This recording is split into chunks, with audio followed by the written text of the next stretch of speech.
Welcome to BalletWise. My name is Michael Wise, its host and its creator.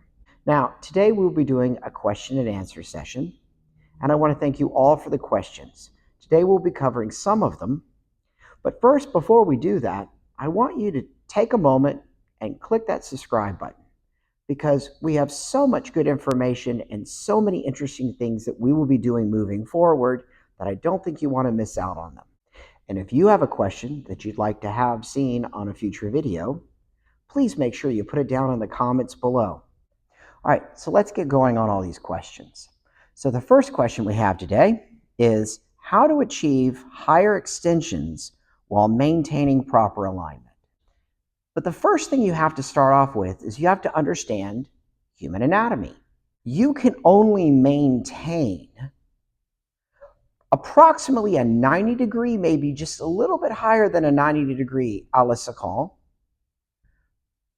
if your hips are completely level. But for you to actually raise that extension beyond 90 degrees, you will have to lift the hip and pull up over the supporting hip even more. Because your human body is not designed for your leg to be able to go up by your ear if your hips are square. It's humanly impossible. The next thing you have to understand and you have to work on is the strength in the leg. Now, the more flexibility you have is great, but if you don't have the strength to lift the leg to that kind of a height, that's something you need to work on. So when you're in class, when you try to lift your leg, always try to lift it maybe an inch further than you did yesterday, or even a little bit less. Now, I know it's going to be a slow process, but if you keep trying every day to lift that leg just a little bit higher, you know what? Before you know, all that adds up, and you're going to find that your extension is going to really improve. Thank you for the question. What is the criteria for a student to start point? So the criteria for someone to go on point for the first time really is going to be based around how your foot is developing. When you're an 8, a 9, and a 10-year-old child, quite often the bones in the foot haven't fully developed. Your foot is still doing a lot of the growing process. And if you go on point too soon, you run the risk of actually damaging the foot so that it doesn't grow properly. So normally we like to look at it from the point of view of the design of the foot and the age of the child. So depending on how your body is developed, you might be someone that can go on point at 10. Other times you might be someone that needs to go on point at 11. 12 is pretty much at that point where you know that the body is ready to handle basic point work. But once again, it's an individual thing. Some people can start a little bit younger. Some people need to start a little bit later. But to be quite honest, you're not going to be able to excel at a high rate when it comes to point work until your body is able to actually start developing the foot and the ankle strength. So I would say start first working on your foot and ankle strength, and then pretty soon you'll be able to get into those point shoes, and you're going to wonder why you ever put them on. And then there's also a part 2 to this question: how to know if a student's technique is good enough to call her advanced or pre-professional. A lot of that's going to have to do with how her fundamentals look. If you have a dancer and that their fundamentals, their turnout is correct, their positions are correct, that they're actually able to articulate the leg and the feet properly, but they are still working on things like extension, but the basics are down. They can do a solid single or double pirouette. Then you can start looking at that individual and understanding that they're ready for a more advanced level technique. But until the fundamentals are really, really, really solid, it's really hard to push the envelope because we're going to need those basics for all of the more difficult forms of technique. So hopefully that answered that question for you. And hopefully you'll be able to make a better determination of what you need to be applying either to your students or to yourself if you want to be able to get to that advanced level. All right, and our next question, and it's a doozy. What was your transition to being professional-like? At what age did you begin auditioning, and what struggles did you have through the process? Let me start with my transition to being a professional dancer. I am a graduate of North Carolina School of the Arts, the class of 1988. The audition process for me was painful, to say the least. I auditioned for at least 10 different companies, and they were all interested, and none of them offered me a job. It didn't make me feel very confident with myself, and it left me in a position where I felt like I might need more training that would allow me to make that next step towards my professional career. Now, an opportunity did present itself. My senior year, one of the guest teachers was the director of the Hungarian Ballet Institute in Budapest, Hungary. And he offered me a full scholarship to come to Hungary and for him to train me for 1 year. Well, since no other companies decided to pick me up, I really didn't have much other choice. So I moved to Budapest, Hungary, and I lived there for a year, and I continued to train. And that led to the next opportunities. If I hadn't gone to Hungary, I never would have been in a position to then go to places around the world and audition and work.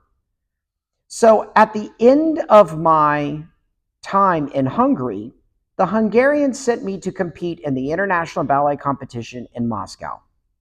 Now, I was not the most successful candidate. I made it all the way into the second round, and that was it. I was eliminated after the second round. But it did lead me to understand that I was going to have to take some risks. Now, I am the kind of person that does take risks, so this was not a strange thought for me. But I stayed in Russia for about 6 months until my friends, who were very accomplished dancers, but they were the ones that helped me get in to my first company and then move on to my second company. The ballet world is sometimes difficult, almost whiny. And I'm not referring to the people that are in it. I'm referring to the way it treats dancers sometimes. When you go to an audition, it doesn't necessarily mean that you aren't good enough for that company. It just means that you aren't what they need. That happened to me way too many times. I'd go on audition for a company. They thought I was absolutely awesome. They wanted to talk to me after the audition, and then I never got a phone call or an email or anything. And so that's part of the problem in the industry is we don't know what they want. And I'm pretty sure many of you that probably are going out and doing those auditions also don't know what they want. But it's a numbers game. You just got to keep trying and you just got to keep auditioning. And in some cases, let's just say you take one entire audition season and you go and do every audition that's out there and you don't get any callbacks, you don't get any real information, and you're kind of left with your hands on your head. It's like, I don't know what to do. The best thing for you to do in that situation, train. Go work on your weaknesses. There are a multitude of excellent teachers out there. Sometimes you need to look and make a change and go work with the right person for you. So all I can say to you is, keep up the good work. Keep going out there and auditioning because it is frustrating. I've dealt with it. Did you ever have a second job while dancing? And if so, did you balance it with dance? For a very short amount of time, I did have a second job. At one point during our off period, I did wait tables and worked in a restaurant. Now, how did I balance that? Well, most of the time I was going to be working in the evenings because of the evening shift. So basically it allowed me to train and work during the day. So it didn't really interfere a lot. Now, if you're in a situation where you have a job and it will go into those evening hours, and let's say it interferes with evening classes, that can be a problem. Your goal is to be in a position where you're not working at the time you should be training. That's one of those more difficult subjects, that work balance, because so many dancers are going to have second jobs.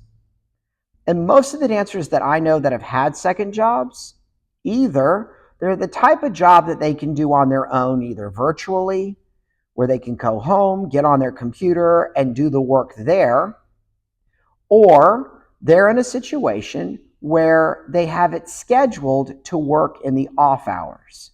So if you're training in the mornings and into the afternoons, then you're going to be working in the evenings. Because the goal here is you don't ever want it to interfere with your training. Because remember, first and foremost, we're dancers. We dance.